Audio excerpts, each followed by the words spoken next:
Hello నమస్తే welcome to Telugu one this is దివేశ్రీ.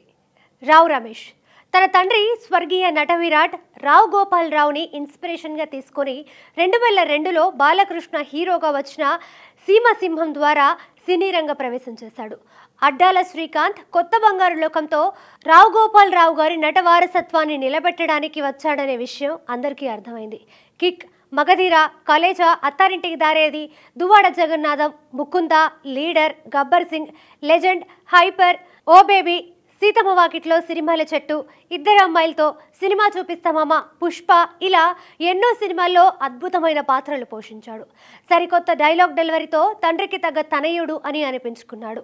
లేటెస్ట్గా ఆయనకి సంబంధించిన ఒక న్యూస్ టాక్ ఆఫ్ ది డేగా నిలిచింది. ఆంధ్రప్రదేశ్లోని పశ్చిమ గోదావరి జిల్లా ఉండి నియోజకవర్గానికి ప్రత్యేక స్థానం ఉంది.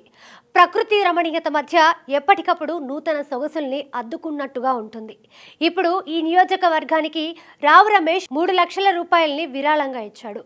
ఉండి తెలుగుదేశం ఎమ్మెల్యే రఘురామ కృష్ణరాజు గారిని కలిసి చెక్కు రూపంలో ఆ మొత్తాన్ని అందించాడు. నియోజకవర్గంలోని డ్రైనేజీ పనులతో పాటు నియోజకవర్గ అభివృద్ధి పనులకు ఆ మొత్తాన్ని ఉపయోగించనున్నారు. ఇక సినిమాల పరంగా చూసుకుంటే రావు రమేష్ ప్రస్తుతం ఐకాన్ స్టార్ అల్లు అర్జున్ హీరోగా వస్తున్న పుష్ప 2తో పాటు రజనీకాంత్ వెటయాన్ చేస్తున్నాడు. 2 చిత్రాల్లోనూ కీలక పాత్రలే పోషిస్తున్నాడు.